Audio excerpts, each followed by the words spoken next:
Hi friends, welcome back to my channel Maha garden. இன்றைக்கி நம்ம பார்க்க போகிறது பாலக்கீரை பொரியல் எப்படி இருக்குன்னு பார்ப்போம். இதுக்கு ஒரு கட்டு பாலக்கீரையை நல்லா அரிஞ்சு வச்சுருக்கேன். நல்லா கழுவி சுத்தம் பண்ணி ஒரு பல்லாரி, ஒரு பெரிய சைஸ் தக்காளி இது எல்லாத்தையும் எடுத்து வச்சுக்கிட்டு ஃபஸ்ட்டு கடுகு உளுத்தம்பருப்பு, கடுகு, இந்த உளுந்து, சும்மா பேருக்கு ஜீரகம் சேர்த்துட்டு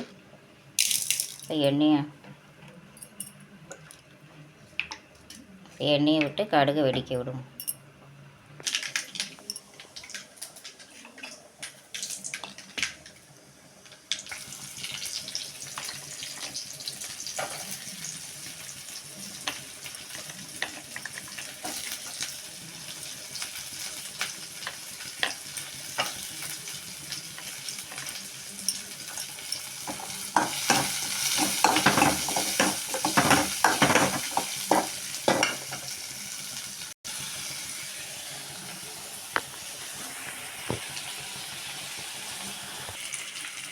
கறி உரப்புக்கு 2 வத்தல் தாளிச்சுக்கோங்க, மறந்துட்டேன். தேவையான அளவு வத்தல் போட்டு தாளிச்சுக்கோங்க. ஃப்ரெண்ட்ஸ், வெங்காயம் தக்காளி ஓரளவு வதங்கிட்டு இந்த ஸ்டேஜில் நம்ம கீரை எடுத்து போட்டுப்போம். கீரை அதோட சேர்த்துப்போம்.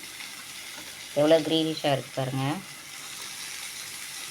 வதக்கிட்டு காமிச்சு ஃப்ரெண்ட்ஸ், இது நல்லா இதை போட்டு நல்லா வதக்கிடுங்க. கீரையை போட்டு நல்லா ஒரு சுற்றி விட்டுட்டு வதக்கிக்கோங்க. தேவையான அளவு உப்பு, கொஞ்சம் தண்ணி தெளித்து வேக வைப்போம். ஓப்பன் பேன்லேயே வைப்போம். கீரையை மூடி வைக்கக்கூடாது. ஃப்ரெண்ட்ஸ், இப்போ தேவையான அளவு உப்பு போட்டுப்போம். ஒரு நல்லா வதக்கி விட்டுட்டு உப்பு நிறைய போட்டுறாதீங்க, கீரை உப்பு தாங்குது. தேவையான அளவு கீரைக்கு தக்கன போட்டுக்கோங்க. இப்போ தண்ணியை கொஞ்சம் தெளித்து விட்டுப்போம். லைட்டாக தண்ணி விட்டு வேக வச்சுப்போம். இப்போ கீரை எப்படி வேகுது பாருங்கள். நல்லா ஓரளவுக்கு தண்ணி தெளித்தா போதும். ஏற்கனவே கீரையில் நம்ம தண்ணி இருக்கும், நம்ம அலம்பி எடுத்ததில். அதனால் கொஞ்சமாக தண்ணி தெளித்து வெந்தால் போதும். எப்படி வேகுது பாருங்கள். கலர்ஃபுல்லாக இருக்குது பாருங்கள். நல்லா இந்த பச்சை ரொம்ப நல்லா இருக்குது. இந்த கீரையில் பச்சையும் ஜாஸ்தியாக இருக்குது. இப்போ பக்கத்தில் தேங்காய் அரைச்ச குழம்பு ரெடி ஆகிட்டுருக்கு. இன்னும் கொதிக்கலை. அது இப்போ தான் தேங்காய் விட்டுருக்கேன். கொதிக்கட்டும், காமிக்கிறேன். பாருங்கள் கீரை எப்படி வேகுது. அந்த பாசிப்பருப்பு எல்லாமே, வெங்காயம் தக்காளி எல்லாமே எப்படி வந்துட்டுருக்கு பாருங்கள்.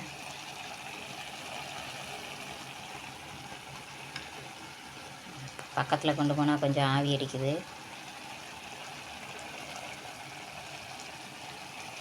வெந்தோடனே தேங்காய் நம்ம எடுத்து வச்சுருப்போம்ல, அந்த தேங்காயை எடுத்து அதோட சேர்த்துற வேண்டியதான். அவ்வளோதான். பாலக்கீரை செய்கிறது ரொம்ப ஈஸி. தேங்காய், வெங்காயம், தக்காளி, கீரை ஆஞ்சி வச்சிட்டோம்னா ஈஸியாக செஞ்சுக்கலாம். இது அயன் சத்து அதிகமாக உள்ள கீரை. எல்லா கீரையும் விட அயன் சத்து அதிகமாக உள்ள கீரை. ஃப்ரெண்ட்ஸ், கீரை நல்லா வெந்து வந்துருச்சு, தண்ணி வச்சிருச்சு.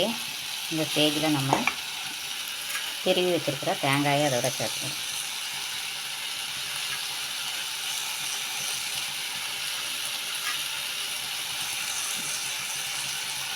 ஒரு கிண்டி இறக்கிடும். இப்போ குழம்பு ரெடி ஆகிடுச்சு. தேங்காய் அரைச்ச குழம்பு. இது இன்னொரு நான் ஏற்கனவே 2-3 தடவை போட்டிருக்கேன் சேனலில், பார்த்துங்க. நல்லாயிருக்கும். இது டேஸ்ட்டாக இருக்கும். நல்லா தேங்காய் வாசனையாக இருக்கும் வறுத்து அரைக்கிறதுனால.